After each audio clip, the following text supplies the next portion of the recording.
Hey YouTube, it's Matt with Olympus Reptiles, and well, you're not going to see this video the day that I filmed it. Today is, let me double check my date.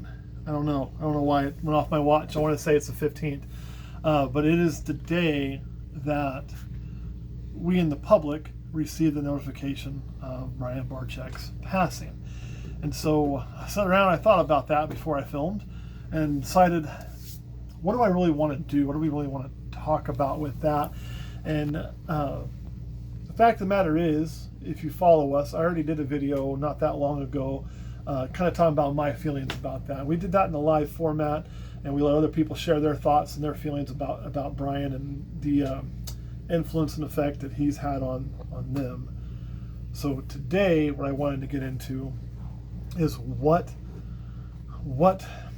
influence and effect can Brian Barczyk have on the reptile community and in general the animal community moving forward. You know, and there's one thing that was said very, very recently, one of his last videos, that I think is something that we should pick up as a community and as a hobby, and that is, the only thing that matters is being good to people. And I may have gotten a word wrong there, but that's pretty much the extent of it. The only thing that matters is being good to people. And that is such a weird phrase, right? If you're in the animal community. I mean, let's think about that. We work with animals every day. We're around animals every day. We talk about animal care, being good to our animals, you know, all of these things. And the phrase from someone that I considered a titan of the industry, well, he's making his last statement to the public, which he had a public a lot bigger than I have, right? On his deathbed, more or less, is the only thing that matters is being good to people. So what does that mean? Is that just something that's a good catchphrase, or is that something that you know, we can take and run with as a hobby to do a couple things? One, you know, we can use it to honor, for those of us that were influenced by him, to kind of honor that influence. You know, I don't know who said the great phrase that you die twice, and the second time, or the last time is, well, the second time is the last time someone mentions your name, right? That means, you know, as long as you're in somebody's thoughts or words or deeds or actions, you're still living, because your influence upon the world is still alive. Even though your earthly remains may not be here. And I know this probably isn't the most reptile type video, right? But fuck it, you're gonna bear with me and listen to it anyway. So just sit tight for a few minutes. And so with that, and that phrase, the only thing that matters is to be good to people. Man, I want you to take a moment if you've been in this for a while, okay? And for me, I got into this, it's been 10, 12 years now, okay? Not fully breeding. I didn't produce my first clutch till 2015, but I got into this as a hobby and doing the research at a level where I could with the internet for probably about 12 years, you know. And it relates back to, I could tell you that story again. Maybe I'll tell you that on Patreon. Hell, I don't know. But anyway, early on in that 12 years, I ran across Snake Bites TV, t-shirt I'm wearing today. Followed a lot of their videos, which was Brian Barczyk's first big channel, and learned a ton and got confidence and got belief I could do something. So that inspiration was there. But then, as we go through, the whole community, I shouldn't say the whole community, there was a handful of people that were pretty vocal about not doing that. You know, like myself, I know Brian Cusco spoke out against it, and several others. I just can't remember all the names. But at one point in time, that reptile community turned and flipped on him, right? I mean, it flipped on him in a way that was vicious. It was mean-spirited, and it became the cool thing to do to be terrible to him, which is something that I personally never understood, but whatever. So, you know, everybody wanted to take videos from long ago and take a snapshot of something and shit on the care, like, oh, look, it's a dirty cage. Well, the cage was about to be clean. That was the point of the video, right? And whatever else they could do. And I'm not saying that any man, living or dead, is without fault. We all have fault. I have fault, you have fault. If you don't think you do, then, man, you need to go see a psychiatrist because you got some shit in your noodle messed up. We all have fault, okay? So this isn't trying to white knight somebody and make them out to be perfect, because that's not the case. But he absorbed all of that, carried on, and I know through some conversations that I had with him, that was difficult, man. I don't know if all you guys know how much that truly affected him, but it did. And it, you know,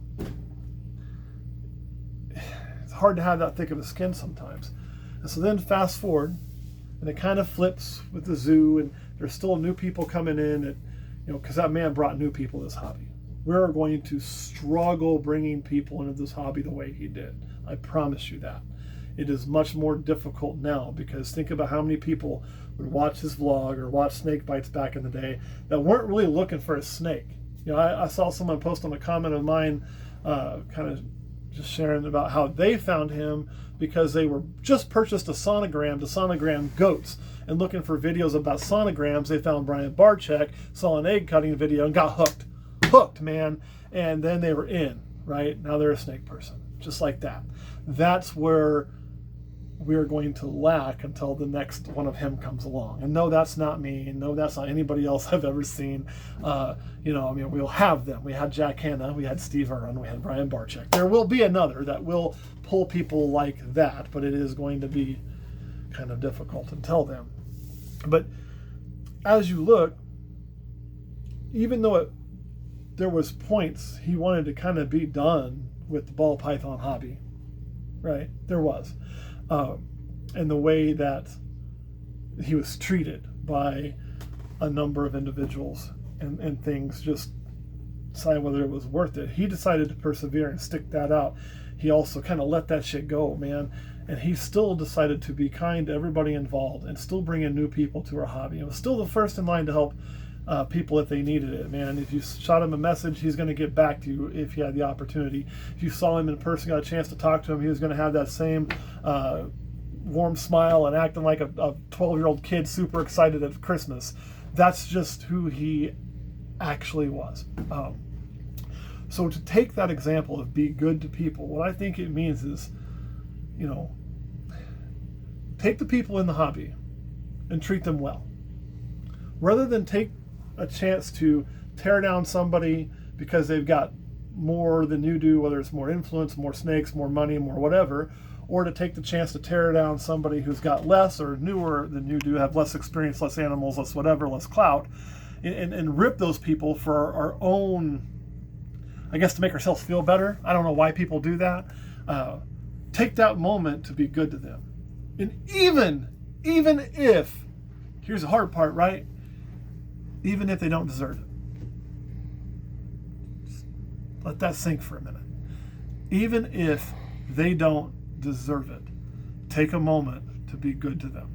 You know, take a moment to be patient, to try to be kind, to try to help them feel good and safe in this hobby, even if they're doing something wrong. I'm not saying you have to accept terrible animal care behavior. It's not what I'm saying at all. You know, when you see that setup, like, here's my biggest beef, right? You see that setup on Facebook. Somebody just went to Petco, bought themselves a ball python, and they've got all this crap in there. We all know it's wrong. Every one of us knows it's wrong. And they post it up in the first ball python group they find. Why? Because they're excited. They just got a ball python. They're wanting to learn more, and bam, there it is. And inevitably, somebody's going to come in and be like, hey, man, really glad you got into the hobby, blah, blah, blah, blah, blah. Here's a few things I'd recommend you do. No problem. They're going to say, yeah, I went to Petco. This is what Petco told me. Yeah, man, I get it. But, you know, they're not always the best people for that. This is just some suggestions that'll help with X, Y, and Z. Here's my contact info. Send that to them in a DM if you want. You know, if I can help you in any way, man, please reach out to me to do so. Done. That's the only thing that needs to be said. What happens next? The next person comes on and is like, that setup's a bunch of shit. You should have done your research before you bought a snake. Next person, why do you even have that animal if you don't know what the fuck you're doing? Blah, blah, blah. And this is what happens. This is not being good to people. We don't need to do that. There's no need for that. What are we accomplishing? Nothing. We're literally accomplishing nothing. That person ain't going to look for help from any of you people doing that, I promise. You know, so just be kind. Be kind. Have I been guilty of that before? Oh yeah. Yeah, if you wanted to dig through some of my old YouTube comments, man, there's some times I dealt with some people who were just being kind of trollish jerks, and I could have let it go because honestly, they're insignificant as dog shit on my shoe. They're just a minor annoyance, but I didn't. I decided I was going to have fun with it, and I was going to just, put them in their place because I could, and that probably isn't the best way I should have handled those things either, because it wasn't me being very good to people, Sometimes it felt really good. And I won't tell you I'll never do it again, because there is a time and a place for everything, because it's on them to also be good to people, right? But not that two wrongs make a right, but by God, sometimes, I guess.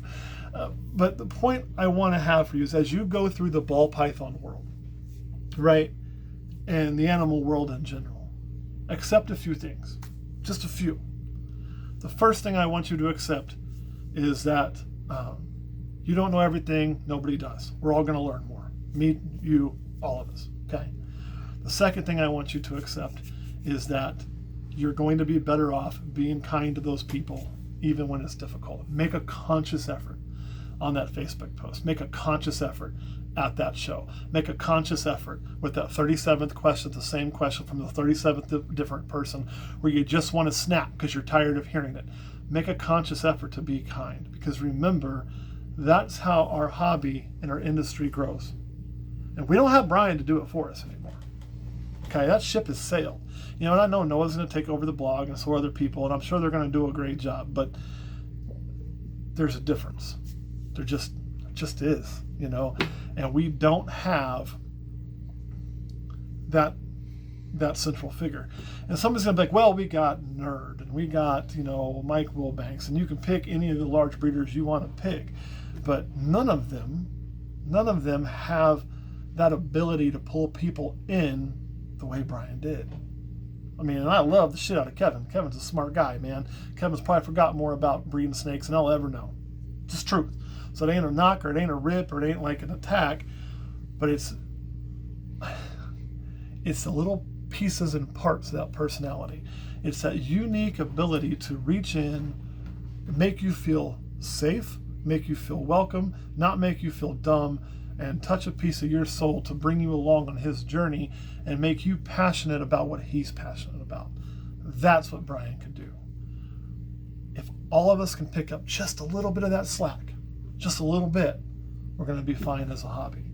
And I don't think there's a better way to honor him than just to remember that there's nothing more important than to be kind to people or be good to people. That's it. You'll feel better. I'll feel better.